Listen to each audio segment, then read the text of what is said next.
At ngayon, narito ang kasaysayan ni Oliver. May gabing walang umaga. Dito sa ating dulang, maginintuang kasaysayan.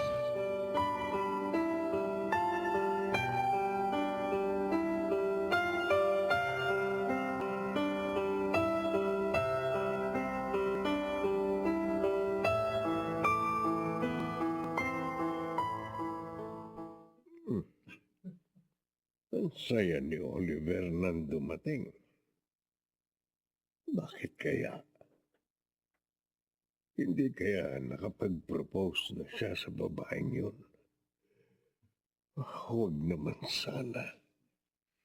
Dad, mukhang baligtad yata tayo ngayon Ah, anong ibig mong sabihin, anak? Kasi ikaw masaya. Kayo naman parang may problema. Problema? Opo, Wala, anak. Isip ko lang ang tungkol sa kumpanya natin. Bakit nga pala ang sayo mong dumating? successful po ang operasyon namin sa batang pasyente ko na may sakit sa puso. Yun ang dahilan, kaya masaya ka. Opo, napakasaya ko po kapag nakapagliligtas ako ng buhay, Daddy. Oo, alam ko. Kaya nga nagdoktor ka eh. Akala ko lang kasi Oh, anong akala mo, Daddy? na nakapag-propose ka na kay Geraldine. Hindi pa ho. Wala siya eh. Kasama yung boss niya. Mga ilang araw pa sila sa probinsya.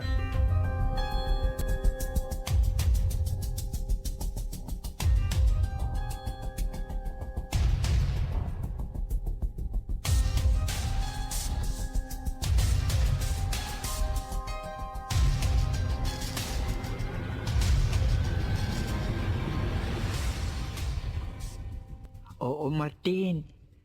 Kaya nga parang nabawasan daw yung stress ng amo natin. Yun palang dahilan. Oo. Kaya wala si Geraldine noong nagpunta kami. Kaya may panahon pa si Sir Eleno para gawin yung balak niya. Isip ko lang na ano kaya kung sabihin ni Sir kay Oliver na si Roselia ang ibig niyang maging manugang? Ha? Oo nga, no. Malay mo, baka sumunod sa kanya si Oliver. Alam naman natin, masunuring anak yun. Sabihin mo lang kaya ito kay Sir Eleno. Bakit hindi ikaw magsabi dyan? Nag-aalangan ako eh. Ikaw na lang. Total, mas matagal ka na rito.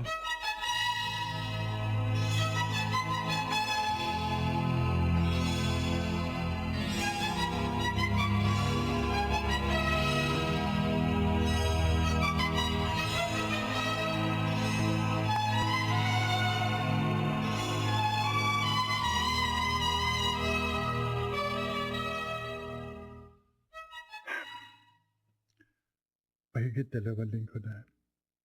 Mula nang huli kami mag-ausap ni Lemuel. Bakit kaya hindi niya ako pinapasyalan? Baka naman busy siya sa trabaho. Teka, baka naman masama ang loob niya. Dahil binasted siya ni Roselia. At masama ang loob niya pati sa akin. Pero hindi ko naman kasalan yun.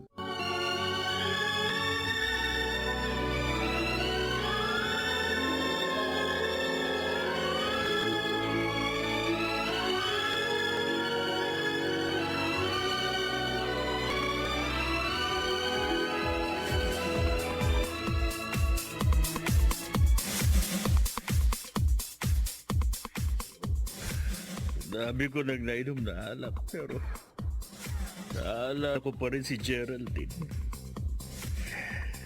Ayaw niyang mawala sa isip ko. Oh, Geraldine. Nasa na ba sinasabi mong mahal mo ako? Bakit mo ako pinagpalit sa pangarap mo? Bakit? Bakit? Boss. Bakit? Ano kailangan mo? Pasensya na po, pero magsasara na ho kami. Ha? Hindi pwede! Hiro pa ako. Lasing na ho kayo, boss. Hindi. Next time na lang uli. Magkawalan po mga akong pangalaman. Huwag po pangalaman. Yan ang hirap eh, nagpapakala. Boss, ano naman ganyan? Nagwawala na kayo. Kaya kong bayaran lahat ng ininom ko. Oo, eh. Kahit kayo, kaya ko bayaran. Narinig mo? Ha? Ayun.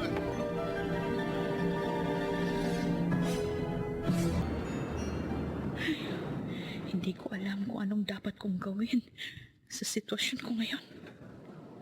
Hindi ko naman pwedeng ipaalam kay Leandro.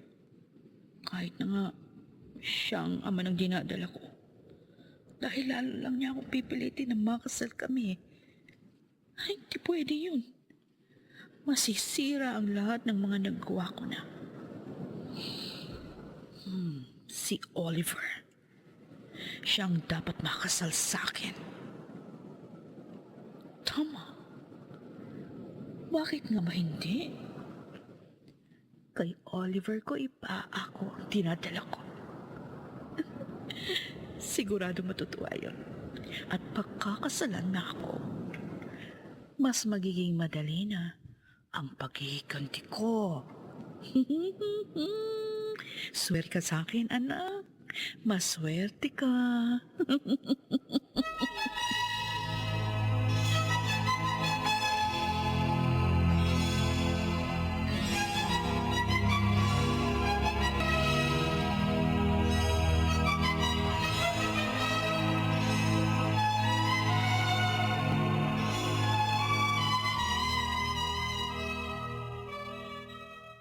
Okay ba yung binake kong cake, Oliver? Roselia. Tingin ko nga, pwede kang mag-business ng bake shop. Talaga lang ha. Roselia, nagkakausap pa ba kayo ni Limuel? Ah, hindi na. I think almost 3 weeks na. Bakit? Kasi hindi na rin kami nagkakausap mula nung mabasted siya sa'yo. Ah? Alam mo yun? Oo. Best friend ko siya eh. Kaya halos wala kaming secret sa isa't isa. Bakit nga ba ayaw mo sa kanya? Wala. Wala pa kasi sa isip kong tungkol sa pag-ibig, Oliver. Gusto ko munang i-enjoy ang pagiging single. Dapat pala hindi kagad siya sumuko. Kasi may chance pa naman na matutuhan mo siyang mahalin. Ang totoo, wala talaga siyang pag-asa. Hmm? Kaya mabuti na rin yung nangyari. Ganun ba? Uy, may tumatawag sa cellphone ko. Si Geraldine. Siya ang tumatawag.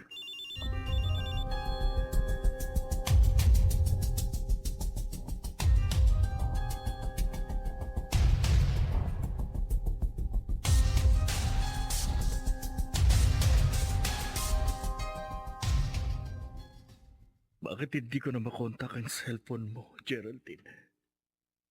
Nagpalit ka naman ng number para hindi kita matawagan. Talaga bang wala na akong halaga sa'yo? Kaya ayaw mo na akong makausap?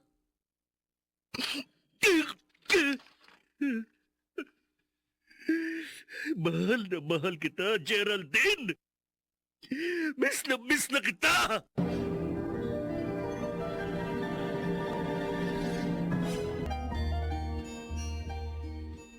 Oliver, honey, kung kailan naman nandito na ako, tsaka hindi ka pwedeng magstay dito. Pasensya na, Han.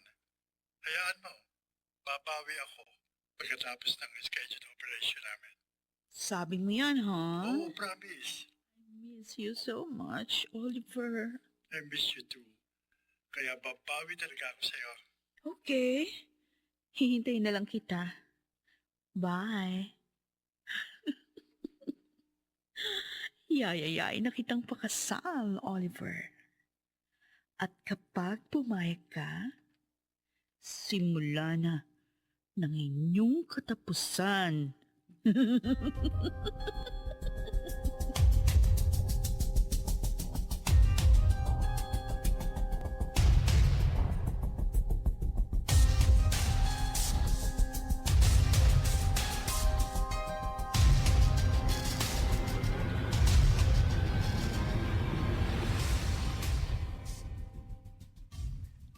Aalis kayo ni Sir? Ha, Martin? Oo, Tinay. Pupuntahan namin yung babaeng manloloko. Bakit? Naroon na ba siya sa bahay niya? Oo. Yun ang sabi ng inutusan ni Sir para bantayan ang bahay ng babae. Ay, di kung ganon. Tuloy na ang balak ng ating amo. Yun na nga, Tinay. Pero hintayin mo na lang ang mga mangyayari.